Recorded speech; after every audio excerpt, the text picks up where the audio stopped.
শুরু হচ্ছে নবমিতা বিশ্বাসের কাহিনী অবলম্বনে শ্রুতি নাটক মৌন ত্রিকোণ। শ্রুতিনাট্যরূপ ও নির্দেশনা পার্থপ্রতিম পাঠক, প্রযোজনা আক্ষরিক, কণ্ঠাভিনয় সুদীপ্তা চক্রবর্তী, চন্দ্রিকা ব্যানার্জি ধর ও পার্থপ্রতিম পাঠক।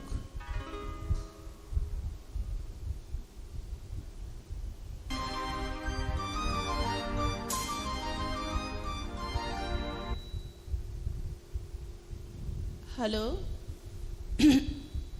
হ্যালো, মিসেস দত্তের সঙ্গে কথা বলতে পারি? সিটি কেয়ার নার্সিংহোম থেকে বলছি। আপনাদের পেশেন্ট। হ্যাঁ হ্যাঁ, কি হয়েছে ওর? আমি ওর মিসেস বলছি। ও ও ঠিক আছে তো? মানে আজ সকালেই তো আমি... না না, nothing to be worry, patient একই রকম আছে। সকালে যেমন আপনি দেখে গিয়েছেন তেমনই, তবে পালস রেটটা কনসিস্টেন্টলি কম। ডক্টর বর্মন বলেছিলেন কন্ডিশন ফার্দার ডিটোরিয়েট করলে সিসিইউতে শিফট করানো হবে। 4টের সময় উনি রাউন্ডে আসবেন, আপনি টাইমলি এসে ওনার সঙ্গে একটু কথা বলে নেবেন। অ্যাকচুয়ালি সেই কারণে আপনাকে ফোন করা। ও হ্যাঁ হ্যাঁ, নিশ্চয়ই আমি তার আগেই পৌঁছে যাব। আচ্ছা, ধন্যবাদ। এই সব কিছুর জন্য আমি দায়ী, শুধুমাত্র আমি। হে ঠাকুর, আমার জীবনের বিনিময় হলেও দেবকে তুমি ফিরিয়ে দাও। মানুষটাকে একটা দিনের জন্য আমি একটু শান্তি দিতে পারলাম না। আর যদি স্ত্রীর সঙ্গে ওর, তাহলে হয়তো নাকে মুখে নলগোজা অবস্থায় ওকে নার্সিংহোমে পড়ে থাকতে হতো না।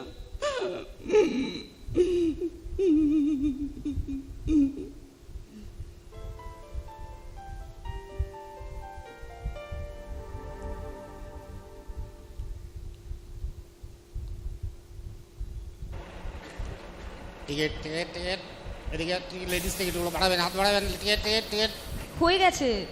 আচ্ছা দাদা, অভিষিক্তের সামনে স্টপেজ আছে তো? দেরি আছে বলে তো বলো। টিকিট টিকিট, সামনে এগোন সামনে এগোন। ইস, ট্রাফিকে যে অবস্থা, আরও আধ ঘন্টা বোধহয় লেগে যাবে। আচ্ছা পর্ণা কেন এমন করে বলল? দেবকে যদি শেষবারের মতো দেখতে চাস, দেবকে তাহলে... না না, কী সব ভাবছি আমি। না না দেব, তোমার কখনো কিচ্ছু খারাপ হতে পারে না। আমি আসছি দেব। 10-10টা বছর কেমন যেন ছবির মতো মনে হয়। প্রথম যেদিন ওকে দেখি সেই হলদিরামসের পার্কিং স্লটে।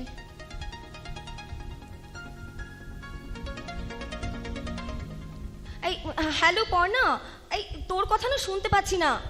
হ্যালো, ও ভয়েস ড্রপ করছে, খুব পোর সিগন্যাল। হ্যালো, এই দাঁড়া দাঁড়া, আমি ওই পার্কিং স্লটের ওপরটায় উঠে যাই। হ্যাঁ এবার শুনতে পাচ্ছিস? এই শোন, আমি হলদিরামস ক্যাম্পাসের ভেতরে ওয়েট করছি, তুই আসলে একসঙ্গে ভেতরে যাবো। এই প্লিজ দেরি করিস না। এই আচ্ছা রাখছি। ননসেন্স। হ্যাঁ, কি কিছু বললেন? আসলে হেলমেটে কানটা ঢাকা ছিল তো, তাই শুনতে পাইনি। আপনার কান ঢাকা থাকলেও সকলের তো তা থাকে না।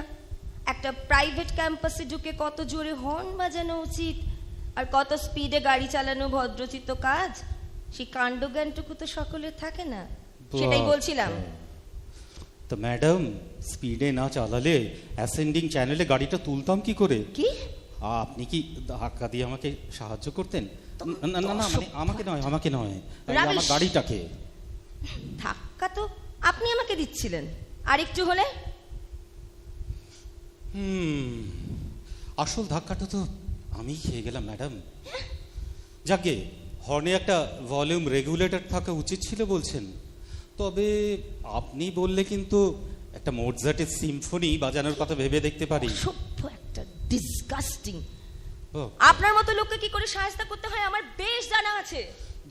যা চলে গেলেন, কিন্তু ওই সাহেস্তাটা কবে নাগাদ করবেন নিজের পক্ষে সেটা তো বলে যান। দিদি কাঁচি safety pin nail cutter dot pen, কিছু লাগবে? কিছু লাগলে বলবেন। সবই স্টেডিয়াম এলো, এখনো কতটা পথ বাকি।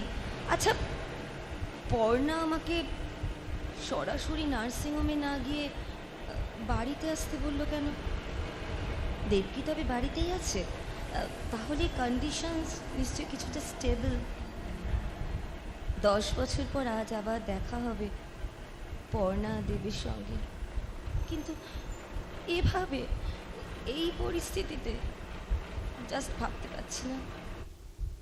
মনে আছে সেদিনটার কথা, দেবের বাড়ি থেকে প্রথম যেদিন ওরা পর্ণাকে দেখতে এলো।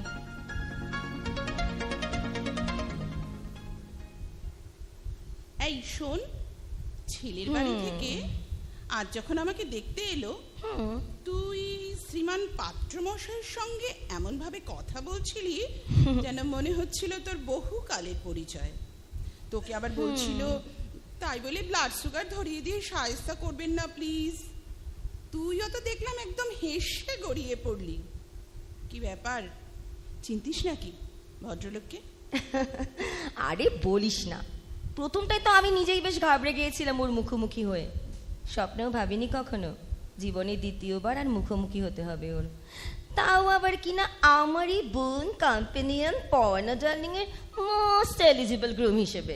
মানে সত্যি তোরা পূর্ব পরিচিত নাকি? আরে ধুর, আরে সেই যে সেবার তোর মনে নেই? তোকে বলেছিলাম তো, হলদিরামসের পার্কিং স্লটে তোর জন্যই তো ওয়েট করছিলাম। এই পাত্রমশাই তো ফুল স্পিডে বাইক চালিয়ে এসে একেবারে আমার গায়ের উপর উঠে পড়ছিল আরেকটু হলে। একেবারে গায়ের উপর? আমিও সেদিন আচ্ছা করে শুনিয়ে দিয়েছিলাম, শাসিয়েছিলাম সায়স্তা করব বলে। আমাকে দেখে আর চিনতে পেরে তো মুচকে মুচকে হাসছিল। ওই জন্যই তো যখন মিষ্টি খেতে চাপাচাপি করছিলাম তখন বলল তাই বলে ব্লাড সুগার ধরিয়ে দিয়ে সায়স্তা করবেন না প্লিজ। আর আমিও তো তেমনই ঠোঁটকাটা, তোর মতো রিজার্ভ গম্ভীর কোনোদিনই নয় জানিস তো। তাই বলে দিলাম এটা হয়তো সায়স্তার সূচনা মাত্র, সাজা ক্রমশ কঠিনতর হতে পারে কিন্তু।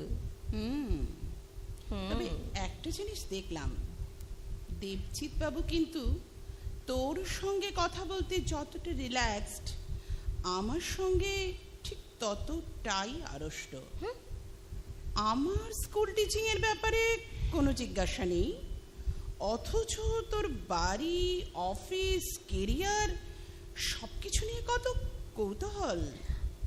যাই বলিস শ্রী, নেগোসিয়েশনটা কিন্তু তোর সঙ্গে হলেই পারফেক্ট ম্যাচিং হতো। ধ্যাৎ, কি সব আবল তাবল কথা বলিস না তুই। নামুন নামান নামুন সায়েন্স সিটি নামুন, আসতে বাচ্চালে উঠুন উঠুন উঠুন উঠুন উঠুন, রুবি আজনগর পাটলি গড়িয়া উঠুন উঠুন, ভেতরে জমে গিয়ে চলে ওই বাবা, এতক্ষণে সবই সায়েন্স সিটি, কখন যে পৌঁছবো কে জানে। আচ্ছা, পর্ণা কেন বললো এসবের জন্য ওই একমাত্র দায়ী? এতগুলো বছর পরে কি এমন ঘটলো ওদের মধ্যে? তবে কি ও সেক্টর 5-এ এসে আমার সাথে মিট করার কথা পর্ণার কাছে কনফেস করেছিল? আমি তো ঘুণাক্ষরেও কখনো তুলিনি সেসব কথা কোনোদিন। সবটাই তো শুধু স্মৃতি হয়ে জল জল করছে আমার মনে।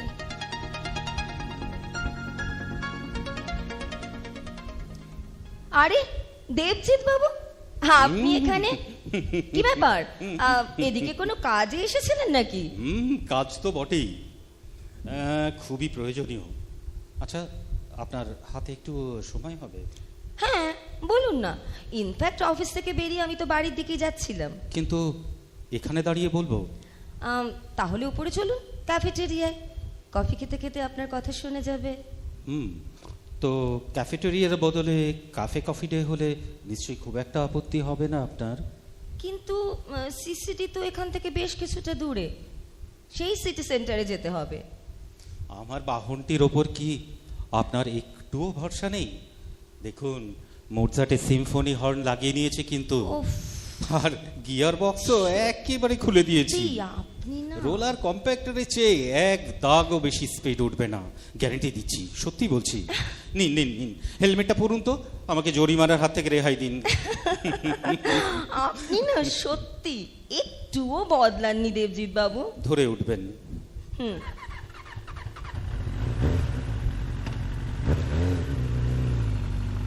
বাই দ্য ওয়ে, আপনাদের বাড়ি থেকে পর্ণাকে সিলেকশনের খবরটা সেদিনই পেয়েছি। কংগ্রাচুলেশন দেবজিৎ বাবু, নিজের বন্ধু বলে বলছি না, আপনার পাত্র নির্বাচন কিন্তু একেবারে পারফেক্ট। আপনি কিন্তু স্পিড বাড়াচ্ছেন মশাই, ধরার মতো শক্তপোক্ত একটা হ্যান্ডেলও রাখেননি আপনার বাহনে। মস্ত ভুল হয়ে গেছে। পরবর্তী আপগ্রেডেশনে লোকাল ট্রেনের মতো এই একজোড়া হ্যান্ডেল লাগিয়ে নেব, কথা দিচ্ছি। এই যাত্রায় আপনার একান্ত আপত্তি না থাকলে এই আমার শক্তভক্ত কাঁধের ওপর একটু ভরসা রাখতে পারেন। শক্তপোক্ত জায়গায় উপযুক্ত দায়িত্বভার যথাসময়ে চাপিয়ে দেওয়া হবে। আপাতত স্পিড কমান। বেশ, এই নিন আপনার রোলার কম্প্যাক্টর। এবার পেছন থেকে গাড়ি এসে হর্ন বাজালে তখন কিন্তু এই আপনি সামলাবেন। আচ্ছা দেবজিৎ বাবু, আপনি যখন পর্ণার বেটার হাফ হয়েই যাচ্ছেন, তখন আপনাকে দেবজিৎদা বা ধরুন আরো ছাটকাট করে দেবদা করে দিলে কেমন হয়? বেটার হব কিনা জানি না, তবে কাটাকাটির ময়দানে যখন নামছেনি তখন ওই শেষ অক্ষরেও কাঁচি চালিয়ে একেবারে নিষ্কলুষ দেবত্ব প্রতিষ্ঠা করে দিলে আরো খুশি হব। আর ওই আপনি আজ্ঞেটাও বাদ দিয়ে একেবারে নামো। আর এই সিটি সেন্টার নামবে না নাকি? এই পথ যদি না শেষ হয়, চালাতে থাকবো। তুমি ভেতরে যাও, আমি আসছি। এই যে আমি অর্ডার করে দিয়েছি, সার্ভ করতে কিছুটা সময় লাগবে। এবার বলুন। ওহো হো হো, সরি, বলো কি এমন প্রয়োজনীয় কথা যা বলতে তোমার সেক্টর 5-এ ছুটে আসতে হলো? হ্যাঁ, কথাটা সোজাসুজি বলাই ভালো।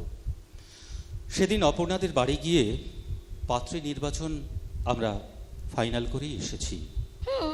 সে তো জানি, পর্ণা নিজেই আমাকে ফোন করে বলেছে। হ্যাঁ, কিন্তু যেটা জানো না সেটা হলো বাড়ি সকলের, মানে আমার বাবা মার প্রথম দেখাতেই ভীষণ পছন্দ অপর্ণাকে, কিন্তু আমার তা নয়। মানেটা হলো এই, সুন্দরী, শিক্ষিতা, ব্যক্তিত্বময়ী, স্বল্পভাষী ওই পাত্রীটি চাইতে সেদিন তার পাশে বসে থাকা ওই সপ্রতিভ, প্রাণোচ্ছল, বুদ্ধিদীপ্ত, সুহাসিনী মেয়েটিকেই আমার বেশি পছন্দ। আমি তাকেই বিয়ে করতে চাই। ইউ মিন, কি সব পাগলের মতো কথা বলছো? না শ্রী, না, আমি যা বলছি অনেক ভেবেই বলছি।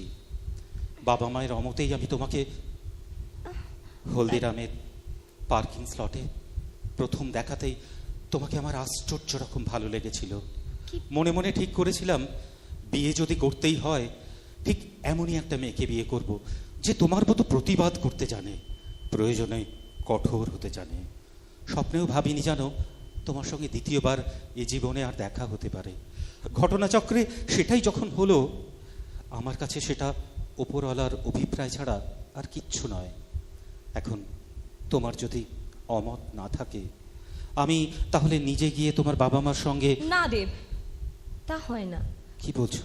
একটা মেয়েকে দেখতে গিয়ে পাশে বসে থাকা তার বান্ধবীকে পছন্দ করে আসাটা মোটেও ভদ্রতা নয়। তার চেয়েও বড় কথা, পর্ণা আমার বন্ধু। ছোটবেলা থেকে আমরা দুজনে এক আত্মা, এক প্রাণ। ওর সঙ্গে তোমার বিয়ের কথাবার্তা পাকা হয়েছে। এখন এই অবস্থা আমি তোমাদের মাঝে কিছুতেই আসতে পারি না। কিন্তু শ্রী, শোনো আমার কথা, এই বিয়ে হলে আমরা কেউ সুখী হব না দেব। বিশ্বাস করো, অপর্ণার যোগ্যতা নিয়ে কোনো প্রশ্ন উঠছে না, কিন্তু ওকে আমি বিয়ে করতে চাই না শ্রী। দুজনের মানসিক তরঙ্গ দৈর্ঘ্যের আকাশ পাতাল পার্থক্য। বিয়ের পর সব ঠিক হয়ে যাবে দেব।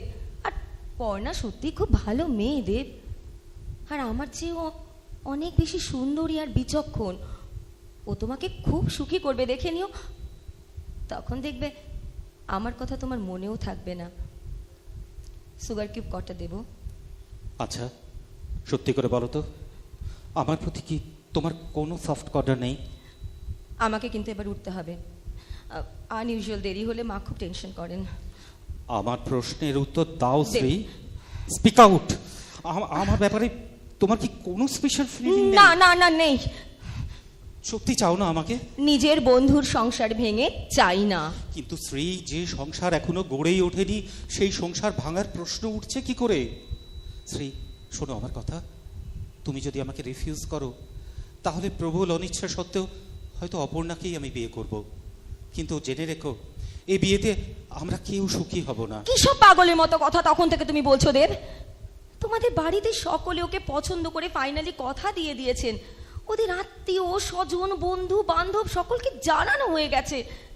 আজ বাদে কাল বিয়ের কেনাকাটা যোগাযন্ত্র শুরু হয়ে যাবে। তুমি ভাবতে পারছো এরপর পর্ণা যদি জানে তুমি আমাকে... ছি ছি, কি বলছো? প্লিজ দেব, মন থেকে এসব কথা তুমি চিরকালের মতো সরিয়ে ফেলো।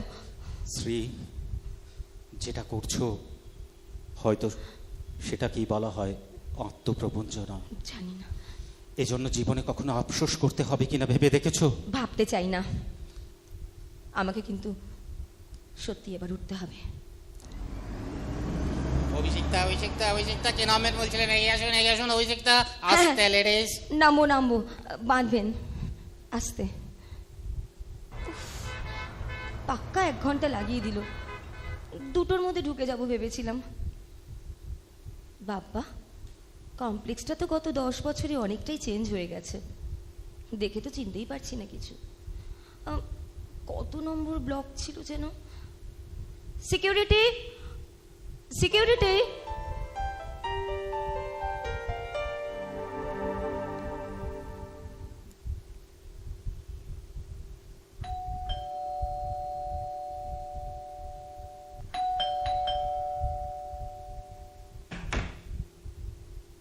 শ্রী, পর্ণা, এ কি চেহারা করেছিস তুই? তোকে দেখে তো আমি... ভেতরে আয়। আজ 10 বছর পর তুই এই বাড়িতে পা রাখলি, আর এমন একটা পরিস্থিতিতে যখন... দেবজিৎদা কেমন আছে রে? গেলেই দেখতে পাবি। সেই জন্যই তো তোকে ডেকে পাঠালাম। ট্রিটমেন্টে কোনো রেসপন্স করছে না রে। ওর বোধহয় বাঁচার ইচ্ছেটাই চলে গেছে। তবে দীর্ঘ 10 বছরের অনভ্যাসে তুইও কিন্তু পুরনো ডাকটা ভুলে গেছিস। তোর মুখে দেব শুনতেই ও অভ্যস্ত ছিল। রিতম কোথায়? অনেক বড় হয়ে গেছে না রে? সে কতটুকু দেখেছিলাম ওকে। আধো আধো বুলিতে আমাকে থি বলে ডাকতো। ওকে মামার বাড়ি পাঠিয়ে দিয়েছি রে।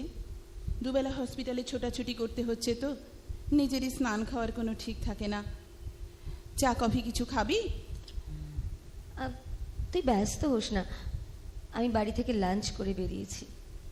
তুই বরং তৈরি হয়ে নে, একটু বেশিক্ষণ থাকতে চাই ওখানে। কতদিন পর তুই এলি। মনের মতো কিছু বানিয়ে যে তোকে খাওয়াবো সে পরিস্থিতিও এখন নেই। দাঁড়া, নে কোল্ড ড্রিঙ্কসটুকু খা। হ্যাঁ রে, একটু তাড়াতাড়ি বেরোতে হবে আজ। ডক্টরকে মিট করার আছে। হসপিটাল থেকে ফোন এসেছিল দুপুরে। তুই বস, আমি তৈরি হয়ে নিই। হ্যাঁ হ্যাঁ, তুই তৈরি হয়ে নে, আমি ওয়েট করছি এখানে। এটা নিশ্চয়ই রিতমের ছবি। বাবা, এত বড় হয়ে গেছে সেদিনের পুচকুটা। আরে, এটা সেই ছবিটা না? সেই মিলেনিয়াম পার্কে তোলা। রিতম তখনও হয়নি। দেব মাঝখানে দাঁড়িয়ে আমাদের দুজনের কাছে হাত রেখে। আহা, এমন করে সময়টাকে যদি চিরকালের মতো বন্দি করা যেত। না না, তা কি করে হয়? কোথাও তো একটা গরমিল হচ্ছিলই। নইলে এ বাড়ির সঙ্গে সমস্ত সম্পর্ক ছিন্ন করার পরেও দেব কেন বারবার...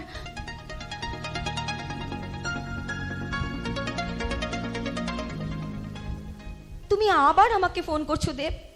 কতবার তোমাকে বারণ করেছি। তোমার থেকে, শুধু তোমার থেকে নিজেকে সরিয়ে রাখবো বলে ও বাড়িতে আমি যাওয়া বন্ধ করেছি। কিন্তু আমার প্রাণের বন্ধু যাকে না দেখে একটা দিনও আমি থাকতে পারতাম না, দিনের পরে দিন দূরে সরে আছি তার থেকে।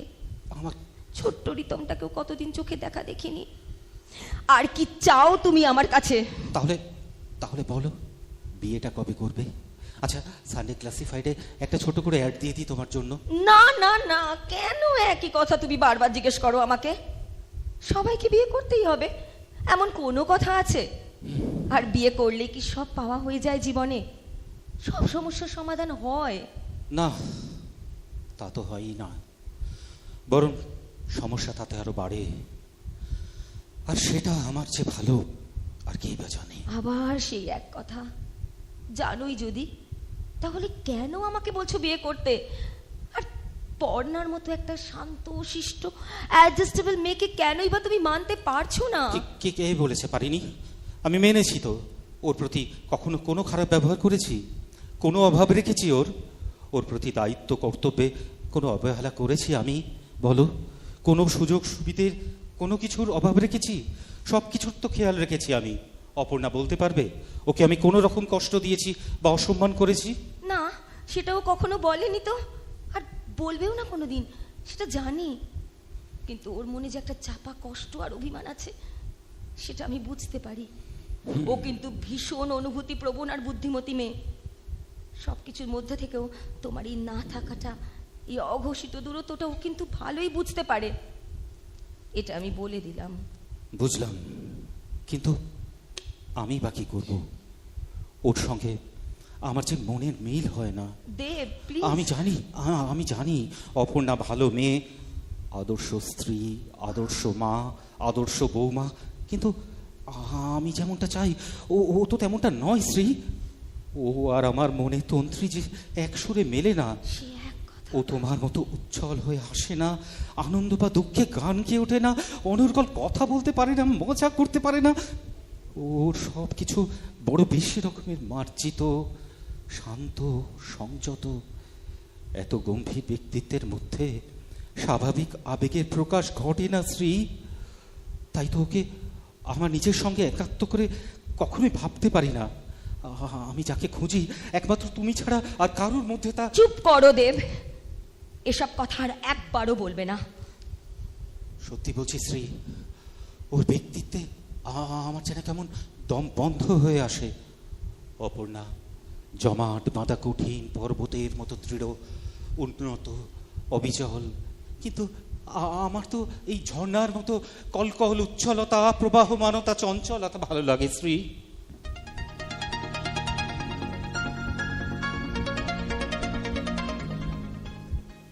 শ্রী, আমি রেডি। গাড়ি বলে দিয়েছি, এসে পড়বে কিছুক্ষণের মধ্যেই। খিরে, সামান্য একটু কোল্ড ড্রিঙ্কস দিয়ে গেলাম, সেটাও পড়ে আছে। পাথরের মূর্তির মতো সেই একভাবে বসে আছিস। না, এই তোদের কথাই ভাবছিলাম। সব কিছু কেমন যেন ওলট পালট হয়ে গেল না রে? এই সব কিছুর জন্য একমাত্র আমি দায়ী। আমি একটা কথা কিছুতেই বুঝে উঠতে পারছি না, দেবের মতো একজন এক্সপার্ট বাইক রাইডার এরকম একটা কেয়ারলেস অ্যাক্সিডেন্ট কি করে করে বসলো? হাইওয়ে নয়, রোড নয়, একেবারে নিজেদের হাউজিং কমপ্লেক্সের ভেতরে, তাও আবার এতটাই ফেটাল। জাস্ট ভাবতে পারছি না পর্ণা। আর তুই বা নিজেকে এর জন্য দায়ী ভাবছিস কেন? পর্ণা, কি কি এমন ঘটেছিল তোদের মধ্যে? বল না আমাকে, অবশ্য তোর যদি আপত্তি না থাকে। আপত্তি? তাও আবার তোর কাছে? তুই এ বাড়িতে আসা বন্ধ করলি, রিতম বেড়ে উঠতে লাগলো একটু একটু করে। আপাত দৃষ্টিতে সবকিছু ঠিকঠাকই ছিল, কিন্তু ভেতরে ভেতরে বড় নিঃসঙ্গ হয়ে যেতে লাগলাম রে। হয়তো দেব ও রোমান্টিক, প্রাণ চঞ্চল, আমোদে একজন মানুষ, আর আমি ঠিক তার উল্টোটা, জানিসই তো। মানসিকভাবে দুজনে ছিলাম দুই বিপরীত মেরুর বাসিন্দা, অথচ আশ্চর্যজনকভাবে তোর সঙ্গে আমাদের দুজনের মনের মিলের একটা অদ্ভুত রসায়ন কাজ করত। কিন্তু পৃথকভাবে আমাদের দুজনের মধ্যে কখনোই তা সক্রিয় হতো না। সেতু না থাকলে নদীর দুই কূল যেমন বিচ্ছিন্ন হতে থাকে পরস্পরের থেকে, তোর অনুপস্থিতিতে না সেই বিভাজনটা দিনে দিনে প্রকট হয়ে উঠছিল। ক্রমশ একটা বিষয় আমার কাছে স্পষ্ট হয়ে উঠেছিল। দেবের কাঙ্ক্ষিত উপযুক্ত নারী আর যেই হোক, সে আমি নই রে। প্রথম প্রথম বারবার তোকে ফোন করে জ্বালাতন করতাম, কিন্তু একটা সময় পরে বুঝতে পারলাম যে কোনো কারণেই হোক তুই আমাদের এড়িয়ে যেতে চাইছিস। তাই পরের দিকে তোকেও আর বিরক্ত করিনি। রিতমকে বেঁচে থাকার একমাত্র উদ্দেশ্য আর অবলম্বন করে ভুলেই ছিলাম সবকিছু। তারপর আর কি, চলতে লাগলো এভাবেই। দেবকে দেখে মনে হতো ওকে বিয়ে করে ওর প্রতি এক চরম অন্যায় করেছি আমি। মাঝে মাঝেও মনে হতো ওকে আমি মুক্তি দিয়ে দিই, মানে একেবারে দায়িত্ব শূন্য, পিছু টানহীন করে দিই। সেটাই হবে ওর প্রতি আমার চরম সুবিচার। যে মানুষটাকে সে মনে মনে ভালোবাসে, আকাঙ্ক্ষা করে, যার সঙ্গে সে বাঁচতে চায়, খুঁজে নিক তাকে। জীবন তো একটাই বল, সকলেই তো অধিকার আছে আনন্দের সঙ্গে থাকার, নিজের মতো করে বাঁচার। আবার যখন ছেলেটার মুখের দিকে তাকাতাম, দুর্বল হয়ে পড়তাম। ভাবতাম ছেলেরও তো জীবনে বাবাকে প্রয়োজন। আর আর দেব তো নিজে কখনো চায়নি সংসারের বাঁধন ছিঁড়ে বেরিয়ে যেতে। এই মানসিক টানা পড়ে নিয়ে কোনো সিদ্ধান্তে আসতে পারতাম না। পর্ণা, তারপর? গত সপ্তাহে ও একটা বিজনেস ট্যুরে গেছিল। মনকে অনেক শক্ত করে ঠান্ডা মাথায় একটা কঠিন সিদ্ধান্ত নিলাম। যেদিন ও ফিরল, দুপুরে খাওয়া দাওয়ার পর ততোধিক ঠান্ডা গলায় জানালাম আমার সেপারেশনের ডিসিশন। বিশ্বাস করছি, বিয়ের পর থেকে না ওকে কখনো এত বিশ্রীভাবে রিয়্যাক্ট করতে দেখিনি আমি। কিন্তু সেদিন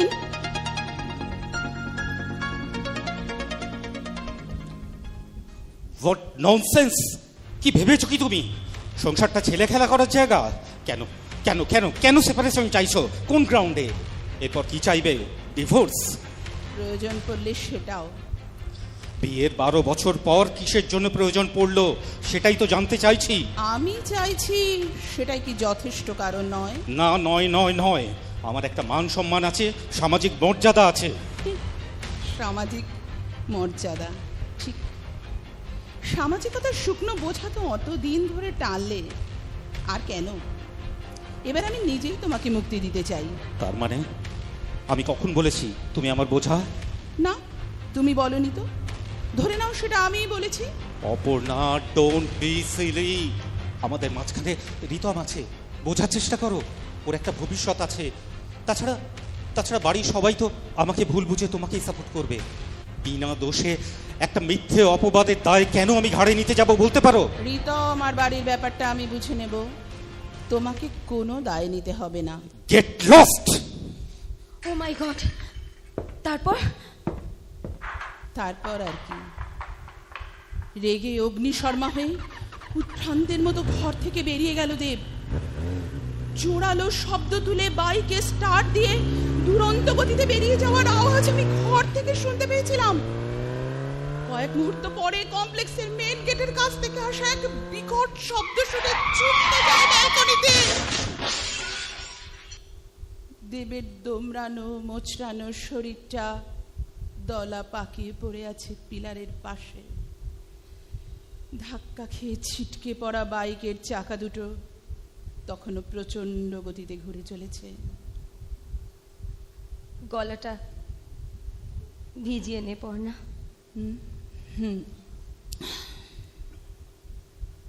এটুকুই তো তোকে খেতে দিয়েছিলাম, সেটাও আমাকে খাইয়ে দিলি। দাঁড়া, নিয়ে আসি ফ্রিজ থেকে। দরকার নেই, যা আছে তাতে আমার ঢের হয়ে যাবে। তোর সঙ্গে কিছু শেয়ার করতে আমার আজ আর কোনো দ্বিধা নেই। হ্যাঁ মনোজ, এসে গেছিস? হ্যাঁ হ্যাঁ আচ্ছা, হ্যাঁ তুই গাড়িটা ওখানেই রাখ, আমরা এক্ষুনি আসছি।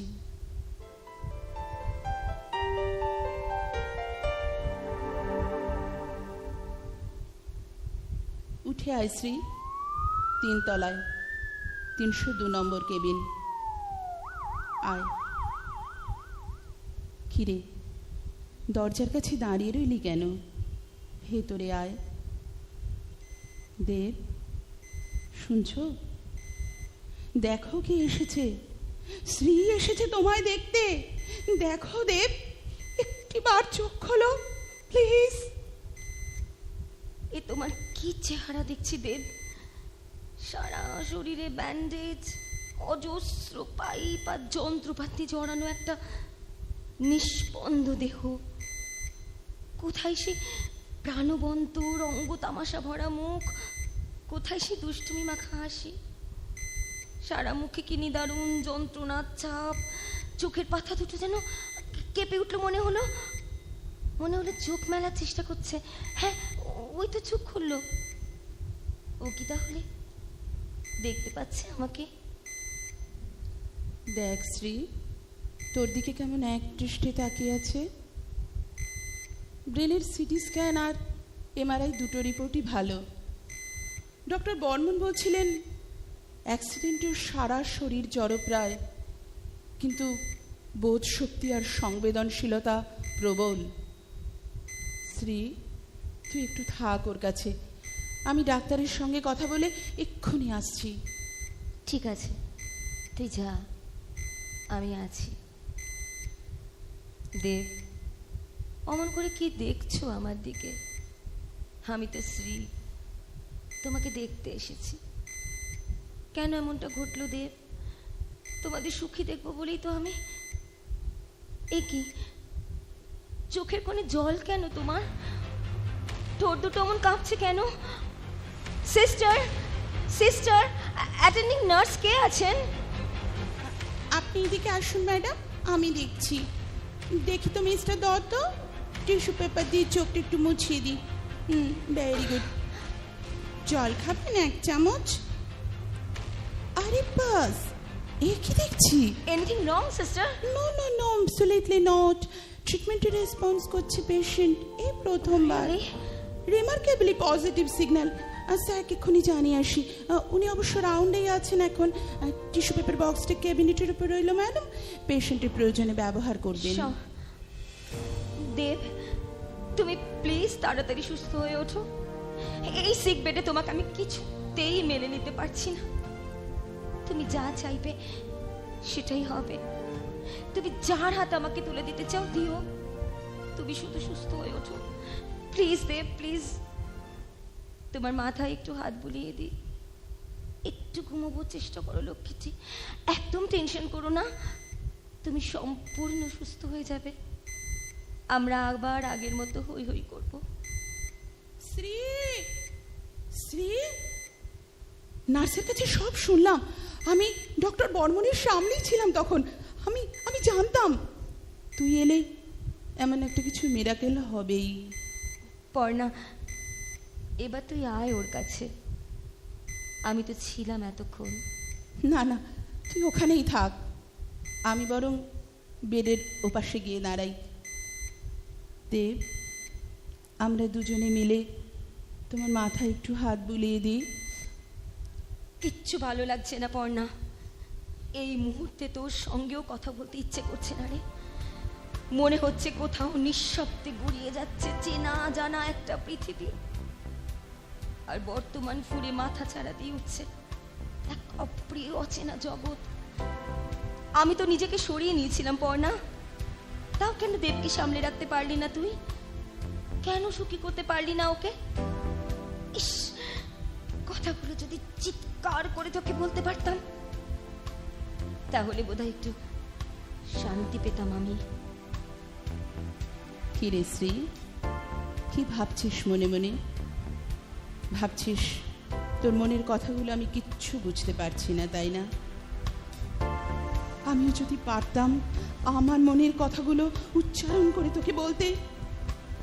শোন শ্রী, বিয়ের পর থেকে ক্রমশ সবটুকু পরিষ্কার হয়ে গেছিল আমার কাছে, কিন্তু আগে যদি ঘৃণাক্ষরেও এমনটা আন্দাজ করতে পারতাম, বিশ্বাস কর আমি তোদের মাঝখানে কিছুতেই আসতাম না।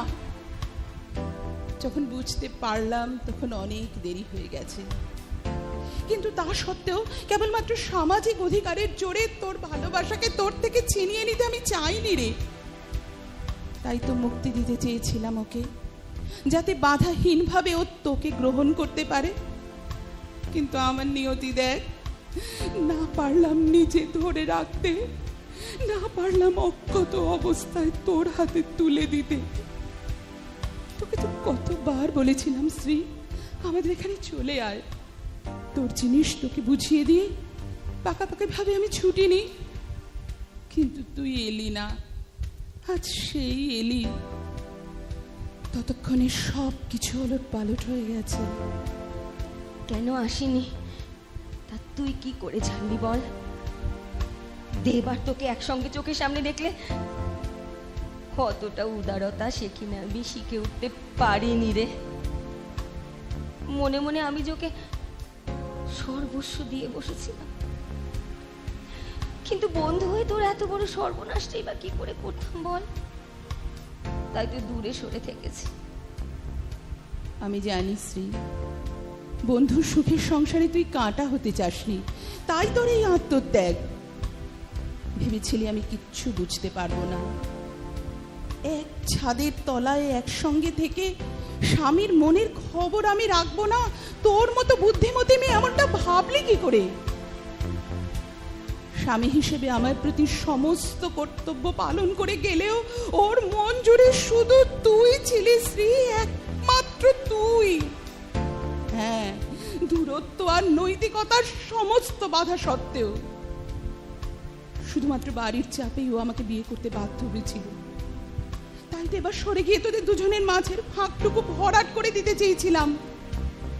মনে হয়েছিল আমি তো সবই পেলাম, স্বামী, সংসার, সন্তান, যা যা থাকলে একটা মেয়ে সমাজে সুখী আর সম্পূর্ণ হিসেবে মর্যাদা পায়, তার সবই তো পাওয়া হলো আমার।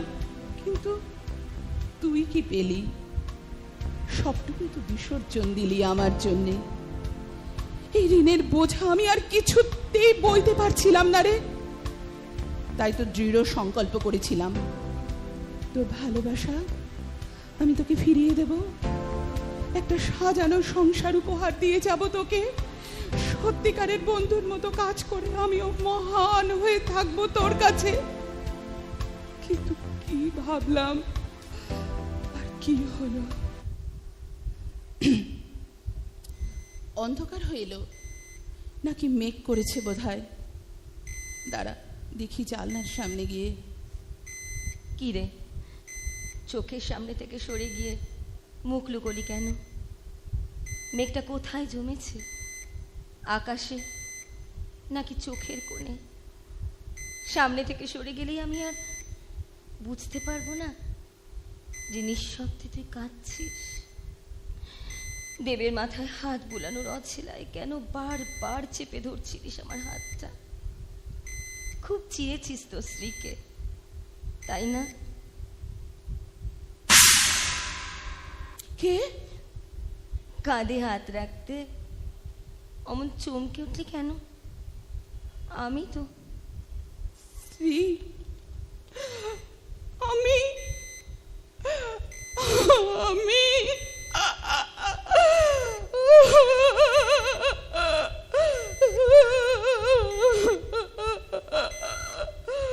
কাঁধ পর না কাঁধ, 10 বছর ধরে জমে থাকা সমস্ত যন্ত্রণা, অভিমান সব ধুয়ে ভাসিয়ে দে আমার বুকে। এবার আর তোকে ছাড়ছি না শ্রী। দেখলি তো কেন তোকে আসতে বলেছিলাম একটিবার? আমি জানতাম তুই এসে একবার ওর মাথায় হাত রাখলে ও প্রাণ শক্তি ফিরে পাবে। ওর জীবনের স্বার্থে আর কিছুতেই তোকে ছাড়বো না শ্রী। কিরে, থাকবি তো আমাদের সঙ্গে? কিন্তু আমি তোদের সংসারে সেটা কি করে হয় পর্ণা? কেন হয় না? আমরা যদি দুই বোন হতাম, মাসিমা মেসোমশাই গত হওয়ার পর আমরা কি তোকে নিয়ে এসে রাখতাম না নিজেদের কাছে? তাছাড়া দেবকে সুস্থ করে তুলতে তুই আমার পাশে থাকবি না শ্রী? কিন্তু দেবের তো এতে অমত থাকতে পারে। এই তুই বুঝেছিস দেবকে? যা, কাছে গিয়ে নিজের মুখেই ওকে জিজ্ঞাসা কর। ওর মুখের ভাষা ভগবান কেড়ে নিয়েছেন, কিন্তু চোখের ভাষাটা পড়ে দেখ, ওর জবাব পেয়ে যাবি। দেব, তুমি তো সব শুনতে পাচ্ছ, সব বুঝতে পারছ। এবার বলো, তুমি কি চাও? তুমি যা বলবে সেটাই হবে। বলো দেব, বলো, প্লিজ দেব, বলো। পর্ণা, ক্যাবিনেটের উপর থেকে একটা টিস্যু পেপার দে তো, আর নিজের জন্য একটা নিস।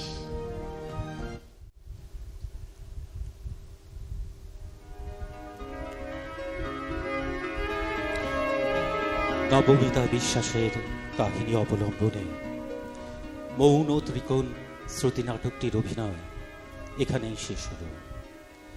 বিভিন্ন চরিত্রে যারা কণ্ঠাভিনয় করেছেন: অপর্ণা, সুদীপ্তা চক্রবর্তী, শ্রী চন্দ্রিকা ব্যানার্জি ধর এবং দেবজিতের ভূমিকায় পার্থপ্রতিম পাঠক। শ্রুতিনাট্যরূপ ও নির্দেশনা পার্থপ্রতিম পাঠক, প্রযোজনা আক্ষরিক।